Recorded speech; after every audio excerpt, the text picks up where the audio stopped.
Hey everyone, Curse Deck Builder here, making our way to 10,000 decks assisted, and today we're looking at Go-Shintai of Life's Origin, a Shrine Tribal deck from Apps.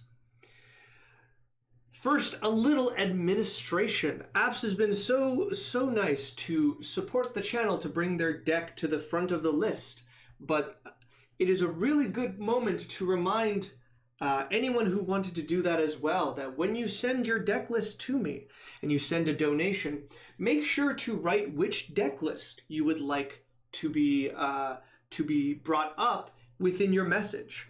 I don't get any information beside if you don't put it in. I only get your real name, which is often not the name people send my way as deck builder, and I get your email, which unfortunately I cannot connect to your message. I've put it down so people's emails aren't saved because I would find that a violation of privacy. So you have to absolutely make sure to put which deck is yours within the message the donation you send.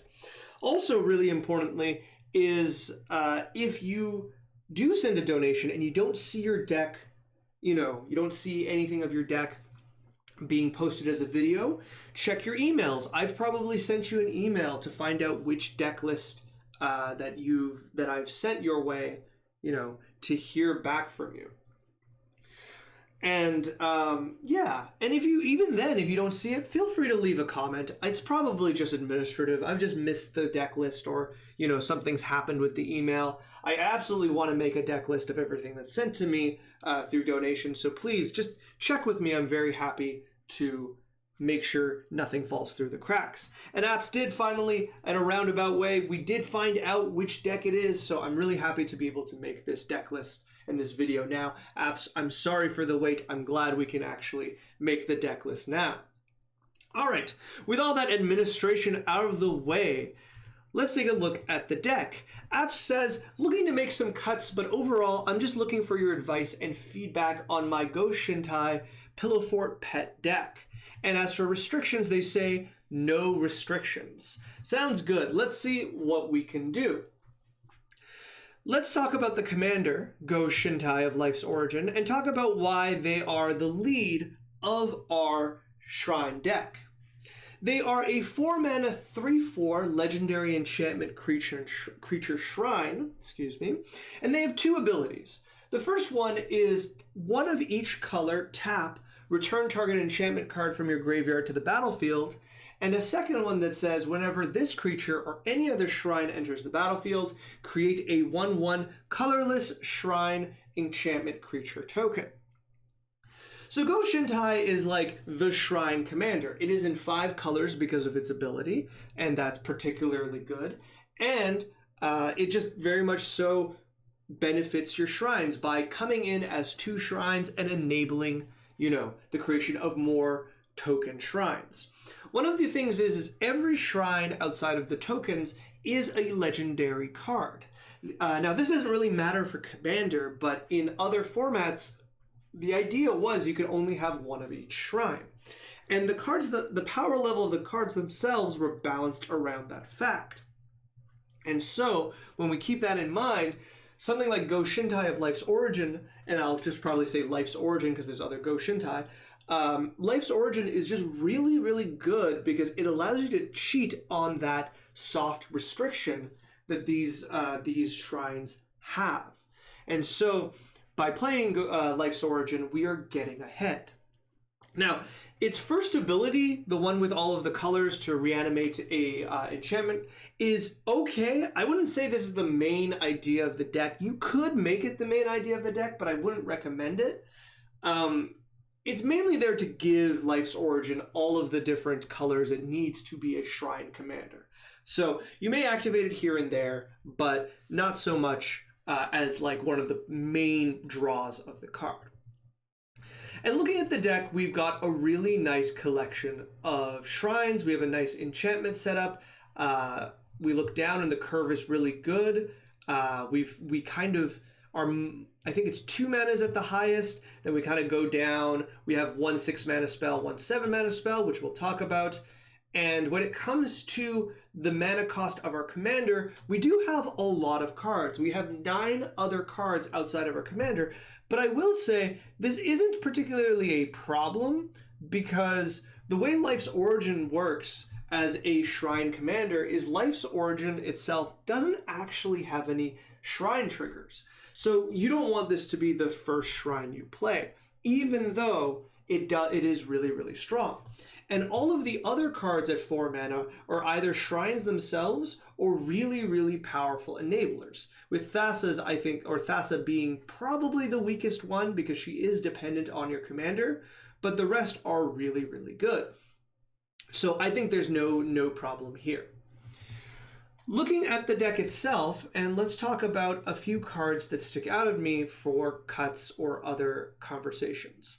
As spoken before, the immediate thing that catches my eye is our 6 mana and 7 mana spells, I should say. Extinguish All Hope and Ruinous Ultimatum, which kind of exist in a very kind of similar vein of being uneven board clears.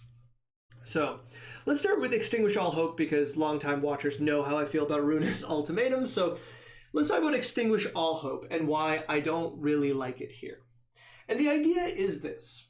Let's have a conversation, and we can do this both cards at the same time when we talk about this conversation. And this conversation is, what is the purpose of board clears in Commander, right? And the idea is that a board clear is a way of dealing with a situation that has gotten out of hand that single target removal could not handle. And oftentimes, board clears are meant to be used in situations where the threat is so great that you are okay with losing a portion of your own board in order to stop the threat. Now, there are decks that don't play creatures, there are decks that are unaffected by board clears or just play indestructible creatures, but we're not one of those decks, so we're not going to worry too much about that. Instead, we're going to just straightforwardly think that, you're up against an engine, you're up against tribal, you're up against aggro, you're up against a very specific large creature board. A board wipe is the perfect answer to deal with it. Now that we've established kind of the idea of a board wipe, what is the purpose of an uneven, or what we would call a one-sided board wipe? A board wipe that doesn't affect your side of the board or lightly affects your side of the board, such as Extinguish All Hope or Ruinous Ultimatum being completely uneven in the sense that nothing on your side is destroyed. What is the purpose of these spells? Why do we want to cast them? Well, the really easy answer is that it's card advantage, right? The card advantage of Extinguish All Hope, if you lose 2 creatures and your opponents each lose 4, you've done a really, what is it? That would be a 3 for 12 or something? That's a really, really good deal. And it does just kind of put you ahead. But that kind of play, just a general play of Extinguish All Hope to get ahead on card advantage, is not really recommended, right? You want to use Extinguish All Hope when you are in a position that you need to cast it. You don't want to just cast it out of nowhere because a spell like that really attracts the ire of your opponents.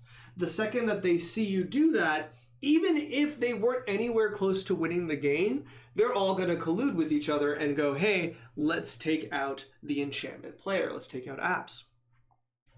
So that's not the right idea. So how else do we play uneven board clears? Well, and I think this is the problem here, is that we tend to play them in super aggressive decks, right? We want to play Extinguish All Hope and immediately capitalize on the fact that our opponents are out of creatures by swinging in with very, very large enchantment creatures. If we think of White-Black Daxos, I believe he makes enchantments. I could be wrong. That might be a different card that I'm thinking of. But, if you have one of those cards that create giant enchantment tokens, you want to then swing with those giant enchantment tokens and take advantage of the uneven board wipe that you just played. Take out an opponent after casting Extinguish All Hope. That way you can, either immediately win the game or at least put yourself very much so ahead by knocking one of your opponents out, that instead of a 3 versus 1, it becomes a 2 versus 1, which is much better for you. And the thing is, unfortunately, this deck cannot capitalize on this kind of advantage, right? Shrine decks are engine decks. They're about building an engine that will slowly, turn after turn, get faster and faster, and then eventually bury your opponents in card advantage. And triggers, oh, the triggers, right? It is not something that you turn like one extra turn, the next turn all of a sudden you're going to win from nowhere. You're very telegraphed and you're building a slow setup. So Extinguish All Hope doesn't really work with that. When are we going to cast Extinguish All Hope in a deck like this? We're going to cast it when we need to cast it. And when do we need to cast it? We need to cast it when our opponent's boards have gotten out of control. What are those boards? Well, those boards are going to be situations where all of our tricks don't do anything, right? All of our life gain, all of our propaganda effects, all of Ghostly Prisons, those won't do anything. And because of that, I think it's a lot better to stop thinking about a 6-mana one-sided board wipe, and we're going to hope for Damn. We're going to hope for Damn so we can cast it overloaded instead and hold up counter magic, because it's less mana and we'll be able to, better use our mana. Yes, we'll lose all of our creatures, but we're at a situation where, we kind of need to make that trade, because otherwise we're going to lose the game. And in those situations, I much rather prefer the 4-mana, 3-mana board clear. So I would recommend either Toxic Deluge, but actually, the more I think about it, I think you should just play Supreme Verdict. You're in, let's pull that card up. You are in the colors for this card. You're in all of the colors, mind you, and this spell cannot be countered. When the situation arises that you absolutely need to board wipe, Supreme Verdict is going to be the correct call here, because you'll be able to guarantee it, not every time because there is counterplay to it, but a very, very large amount of the time, and it's going to be very powerful that way. Because otherwise, if you didn't need to wipe, there's no reason for you to be wasting mana on Extinguish All Hope, when instead you can continue to put out shrines. I hope this makes sense. I guess all long and short it is that these cards work in aggressive decks that aim to finish the game immediately, and not so much in decks that are just building, like engine decks don't want these kind of board clears. You want to use them when you can win right after and not attract the ire of all of your opponents. And when you do want a board wipe in a Shrine deck, you want it to be a full-on board wipe. And because I can't not talk about Ruinous Ultimatum, I will take a moment to once again say, this mana cost is extremely prohibitive. You are in a 5-color deck where your main 2 colors are green and blue, the 2 colors that are not in Ruinous Ultimatum. So outside of Dryad of Elysian Grove or the Lantern, Chromatic Lantern, it is very, very difficult to naturally cast this card. You have quite a few basics as well. I can see right out there 2 of each, and that means there's at least 4 lands. There's going to be more than 4 lands that can't tap for these colors, but there's at least 4 basics that cannot tap for any of these colors at all and are just going to be in your way, because otherwise you'd probably want a forest at one point because the rest of your deck has such a high green value to it. I love Ruinous Ultimatum. I love Mardu. This is a great card. It's just not the deck for it. You need to be able to immediately pressure your opponents, and that's not here. So I think something like Farewell even might be fine, because if you're looking for that kind of, selective removal, or to remove permanents that aren't just creatures, that can be useful. Obviously, taking out enchantments is really, really tough because all the board clears that hit enchantments also hit you. But let someone else deal with that, right? I think something I should add to this is you are the deck that the board needs to be cleared for, right? You have so many ways to ignore combat that the real idea is that if someone wants to stop you, they need to board clear. And if they want to stop you specifically, all not just creatures, they have to destroy all enchantments or exile or sacrifice or what have you. They have to get rid of all your enchantments as well. So you don't need to be the one that packs 3 board clears. You can pack 2, maybe 1. You could just play Supreme Verdict, honestly. But I do like Damn, so I'd say Damn and Supreme Verdict. And let your opponents argue over board clears. This isn't your problem. A lot of the traditional board clears, a fifth of your deck will survive. So I think you're going to be just rather happy just getting rid of these cards and moving on. Coming down to instants, Negate stands out as your worst counterspell. I'm not quite sure what Negate's here for. If there's something specific you're trying to stop, such as targeted removal, a card like Slip Out the Back or Dispel might be better. If you're looking to just stop general non-creature stuff, I think you're already kind of set with Offer, Counterspell, Dovin's Veto, and even Muddle the Mixture will hit a lot of it. I just don't think you need this specifically Negate. I think if you really, really want another general counter magic spell, Swan Song is probably fine because it will hit a large swath of cards for 1 mana. I like interaction being as low mana as possible, even though I'm about to make an exception to that. But for that, I think Negate just kind of sticks out as just being the weakest one. And then after that, the weakest one would be Muddle the Mixture, but of course you can transmute it, so I'm a lot easier on Muddle the Mixture.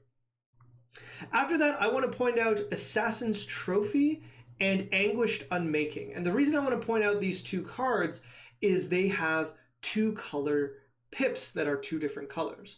Like Muddle the Mixture and Counterspell are a bit tough, but it's okay. Dovin's Veto, it's fine. It is 2 pips, but white, green, and blue are some of your strongest colors, so I do particularly like them. But Anguished Unmaking and Assassin's Trophy, I guess they both have green. I don't know. Maybe I'm being picky. Why would I allow Dovin's... I'm thinking out loud now. Why would I allow Dovin's Veto, say nothing about it, but say Assassin's Trophy? Okay, I think that's a good point. So let's say this. I would say that for at least Anguished Unmaking, we have the option of playing cards that have only a single pip. Namely, Beast Within, Generous Gift, and Stroke of Midnight that just got printed are all 3 cards that will destroy almost any board. Any permanent, with Stroke being the only one that misses lands.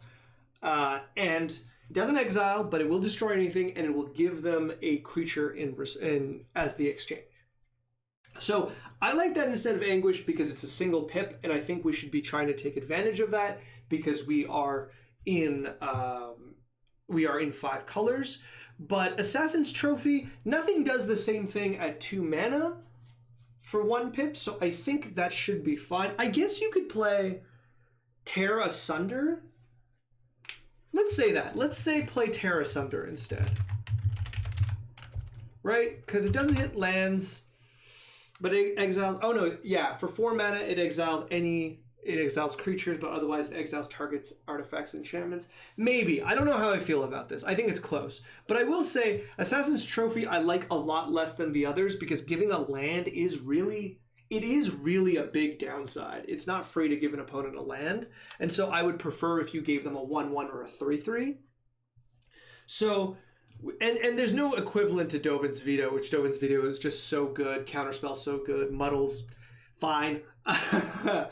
But for Anguish Unmaking and Assassin's Trophy, I think I am going to suggest maybe just trying a 1-pip card, such as you get Generous Gift and Beast Within, and you'd be pretty much good to swap out that way.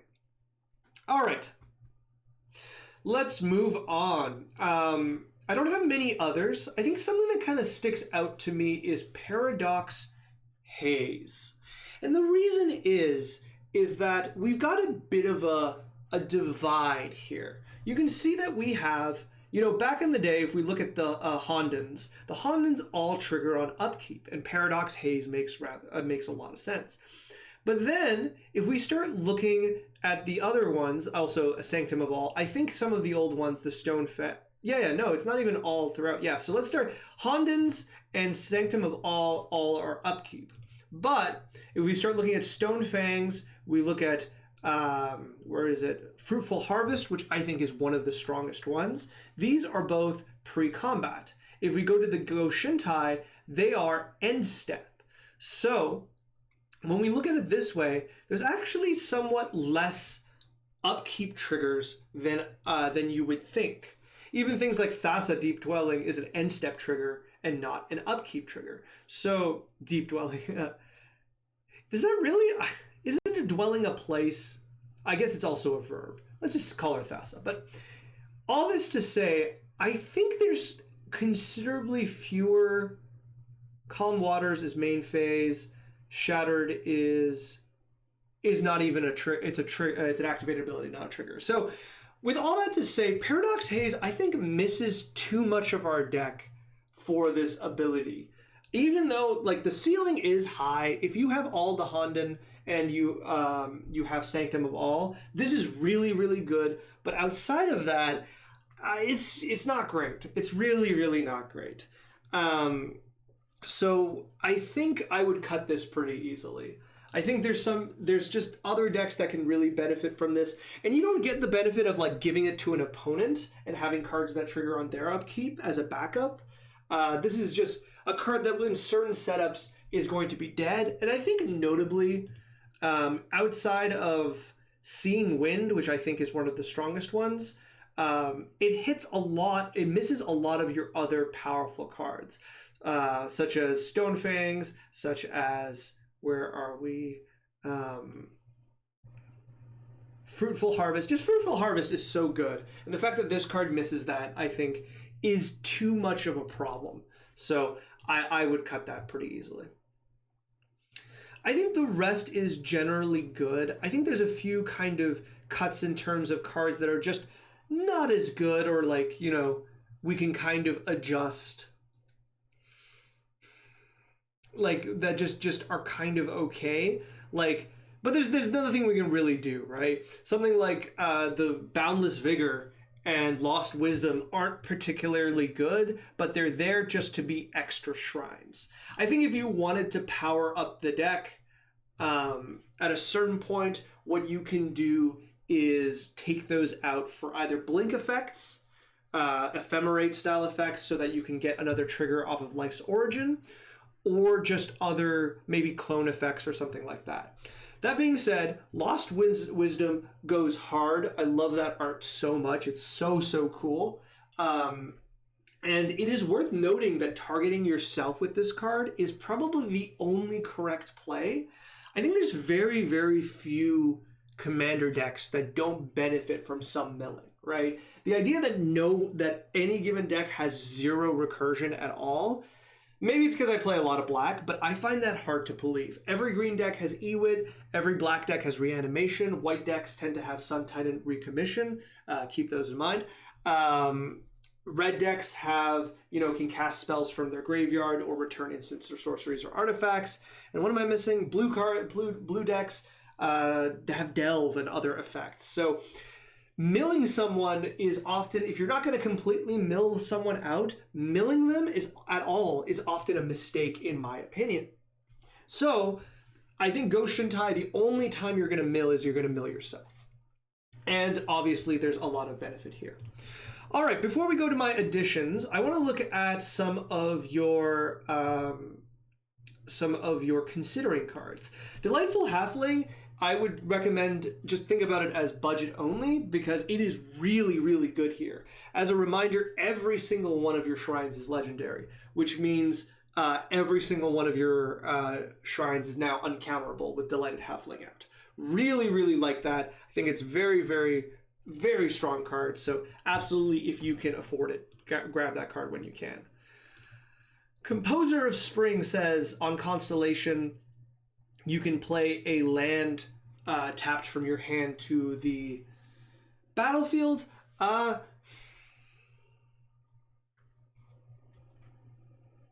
It's $7. I think this is okay. I really, the ceiling is high. Don't get me wrong.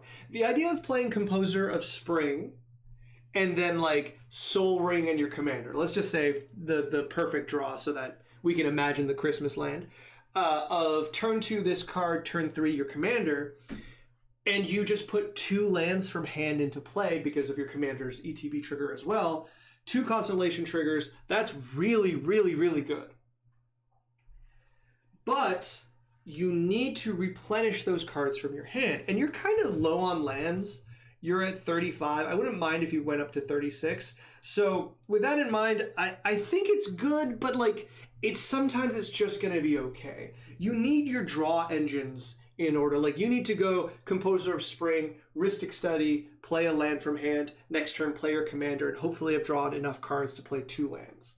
Like that's really, really good, but at the same time, like if you haven't drawn those lands, it doesn't do anything. So I'm going to say I'm medium on this card, but the ceiling is very, very high.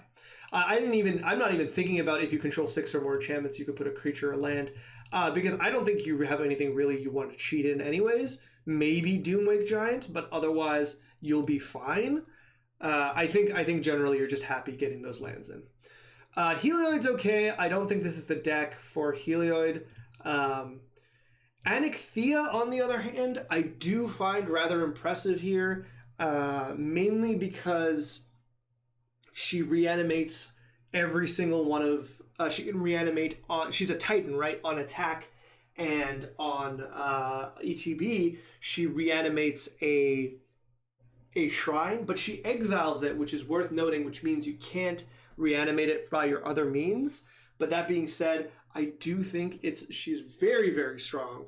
The fact that she's also an enchantment creature to trigger your commander, she's very, very strong. I would recommend her, or spoilers, Sun Titan, which I will recommend in a second. And finally, looking at the court, create a token. Yeah. So Court of Ventress is interesting, but it's another 4-mana card that competes with our commander. And honestly, if you don't have Monarch, I don't love it. It's cute that this becomes... If you don't have Monarch, let's put it like this. If you don't have Monarch, what this card does is it's 4 mana on your next turn, make this into a shrine. And that's pretty mid, I'll say, for sure. But if you can keep Monarch, it's really, really good. Now, the problem is like, how do you get Monarch back? You really don't have a lot of attackers that you're willing to attack with, and your opponents can really deal with a lot of your creatures. So this card needs to come out when you have your Pillow Fort up in order to keep Monarch. And that makes it win more in a lot of ways, in my opinion, so I wouldn't play this at all. Okay, let's go into my additions. I've already talked about it, so let's just go into Sun Titan right away. I think Sun Titan or Anixia, you play one of them. I'm okay with either. Sun Titan has a little more versatility. I'm usually kind of hard on Sun Titan, but the fact is, as we look over here, the majority of your deck is 3 mana or less, and the majority of your shrines and your enchantments and your creatures are 3 mana or less. So you will always have very, very good triggers, good reanimation targets with Sun Titan. I think also it's worth noting the fact that this allows you to get around board clears. It allows you to like deal with certain situations that are kind of difficult for you to get back from, where key pieces of your combo or your engine have been removed. Sun Titan's really, really good at getting them back. So I like Sun Titan here as our 6 mana spell. If we want a smaller version of the spell, Recommission can get back our creatures or artifacts, but the more I think about it, the more I think maybe if you really do want this ability, instead just play Unearth, because I'm realizing that you don't have any artifacts that are worth getting back. Maybe the Lantern. So Unearth is just probably better if you want to get back a 3 mana creature or less, and you can cycle it away. But even then, as I say this, maybe I'm less down on this Sun Titan and Anixia. Let's just put Anixia here instead so we can just keep her in mind. All right. In no particular order, actually, while we're talking about, let's say, Reanimation, I think Entomb is worth playing here. I think you have several cards that reanimate from the graveyard, more so if you have a few other abilities. And I think especially with your commander, the ability to put cards into your graveyard to reanimate them is really important. Entomb has gone down in price recently. I just always thought this was a much more expensive card, but apparently you can get it for $5. And that's really, really good. Cast this card, get your best enchantment out into your graveyard, and then the next turn, reanimate with Go-Shintai. Or use Anathea or Sun Titan's attack trigger to put it on the battlefield. I think this is a really, really good combo. I think even if you have to use Go-Shintai's ability, which is a bit tough, which is 6 mana to tutor an enchantment into play and tapping your commander, I think it's still worth it. There's just a lot of enchantments that you could play at a crucial time that is really, really important. Namely, Sphere of Safety as a way to kind of deal with aggro boards, Seeing Winds in order to start drawing, or Smothering Tithe for like tons and tons of mana. Notably, the way this works as well is as long as your commander doesn't have Summoning Sickness and you have 6 mana with 2 black and all the other colors, you can do this at instant speed. You can, if your opponent has just cast like Storm Hoof. What is the Crater Hoof? Crater Hoof and is ready to go for an attack. You can entomb Sphere of Safety and immediately use Life's Origin. I keep saying Go-Shintai. Life's Origin to reanimate Sphere of Safety onto your battlefield before their declare attack step, and then you are protected from that lethal attack, which I think is really, really good. I think for a 1 mana instant spell, this card will have a lot, you'll get a lot of leverage out of it, and you'll be really, really happy.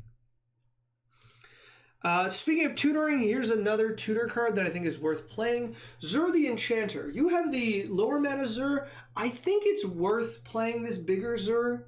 I don't know about replacing the Zurs like with each other, but Zur the Enchanter's ability to tutor for any 3 mana enchantment and put it into play makes this card very much so a threat in your deck. It is the same mana of your commander, but I think it's stronger than your commander on turn 4. You play Zur the Enchanter and see what happens. Oftentimes, Zur is going to be removed, but if Zur is not removed, that first attack is fantastic. Immediately put in, any of your shrines. Notably to me always is Fruitful Harvest, but Rhystic Study is really relevant. Propaganda is an option, and then any of the other smaller shrines. Enchantress's Presence, for example, that's not a shrine, but your other enchantments is really, really good. You have quite a few targets, and I think it's very much so worth considering this card. Speaking of small enchantments, I have Mystic Remora.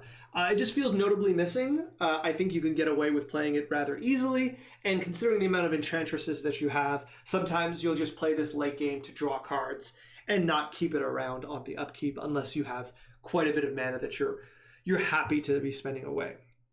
Unless you want your opponents to spend mana, then Esper Sentinel is also notably missing as just a very, very powerful card that you can kind of just play in a deck like this without much downside. I think the card advantage in a deck like this is really, really worthwhile, and I would like some of your card advantage to be not attached to your enchantments. This is usually when I would suggest Read the Bones and the like, because you are in black, but because you said you have no restriction, Mystic Remora and Esper Sentinel are the answers that I'd rather you play, where these cards are, yes, dependent on your opponents to do things, but do things they will, and they will allow you to get some card draw in despite the fact, you aren't playing enchantments. So I would suggest them.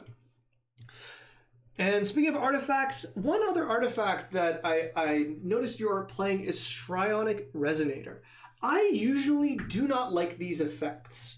Copying triggered abilities or copying activated abilities are not things I often want to do because they feel win more a lot of the time. However, in your deck, you have so many triggered abilities that Strionic Resonator is often just going to be very, very good. There are just so many targets that even the worst ones are probably worth playing. Worth copying, of just like getting another Sanctum of the Stone Fangs trigger can be fine if you need the life or you need to drain an opponent.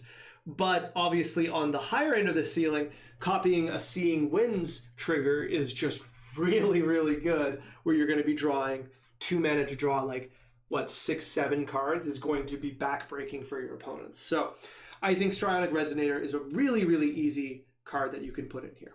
And finally, the last addition that I have here, maybe not the most exciting, but always worth talking about, is Fetch Lands. You are in 5 colors. I know it's not always the most exciting kind of thing to do to add to our mana base, but it is more and more necessary as our, as we want our deck to be more and more successful, and as our colors go up. You are in 5 colors, ignoring Prismatic Vista, of course. You can play every single, you can play Prismatic Vista, just don't. You can play all of the other fetch lands. And considering that you are playing, I see you're already playing your Triomes, you are already playing, at least I thought you were playing, I guess I thought this was Overgrown Tomb. It seems that you're not playing the Shocklands, but even then, if you can get Shocklands, that's really good, but if you can't, still play Fetch Lands because you are playing all of these Tri-Lands, and you absolutely want to be able to tutor for those Tri-Lands, because those Tri-Lands enable you to play your deck. And so you can, what I would suggest is you can grab the 5 cheapest ones. No, if you can budget for it.